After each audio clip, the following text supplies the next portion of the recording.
பேஞ்சல் புயலால் விழுப்புரம் மாவட்டம் மரக்காணம் பகுதி திரும்பிய பக்கமெல்லாம் வெள்ளக்காடாக காட்சியளிக்கிறது. அதன் ட்ரோன் கேமரா காட்சிகளை தற்போது பார்க்கலாம்.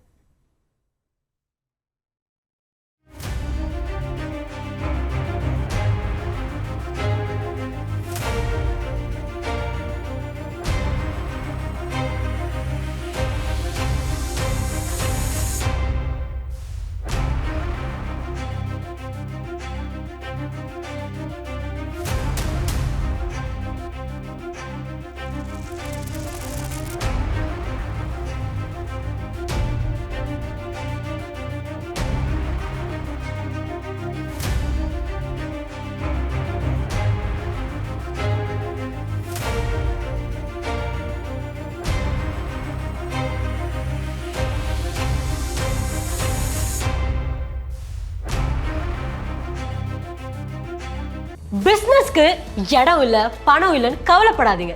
இங்க ஒருத்தர் வீட்லயே 9 லட்சம் ரூபாய் சம்பாதிக்கிறார். எப்படின்னு தெரிஞ்சுக்கணுமா? இப்பவே ஃப்ரீடம் ஆப்பை டவுன்லோட் பண்ணுங்க.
இது பற்றிய மேலும் விவரங்களை எமது செய்தியாளர் ராஜசேகர் வழங்க கேட்கலாம்.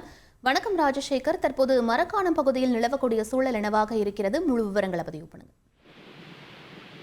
பெஞ்சல் புயல் கரையை கடந்து 3 தினங்கள் ஆகியும் மற்ற அனைத்து இடங்களும் மெல்ல மெல்ல அதனுடைய தாக்கம் குறைந்து வருது என்று சொல்லலாம்.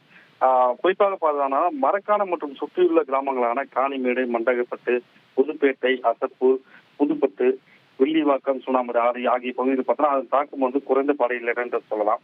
இங்கு உள்ள அனைத்து நீர்நிலைகளும் நிரம்பி வழிந்து உபரி நீரானது பெரும்பாலான இடங்களில் ஊருக்குள் புகுந்து மற்றும் விளைநிலங்கள் சென்று தேங்கியுள்ளது. இதனால் மரக்காணம் மற்றும் சுற்றியுள்ள பகுதியில் இன்னும் வெள்ள நீரானது குறையவில்லை என்றே சொல்லலாம். தற்பொழுது வரை மரக்காணம் மற்றும் சுற்றியுள்ள பகுதியில் வெள்ளக்காடானது காட்சியளிக்கிட்ட நம்ம பார்த்துட்டு இருக்கோம். விவரங்களுக்கு நன்றி ராஜசேகர்.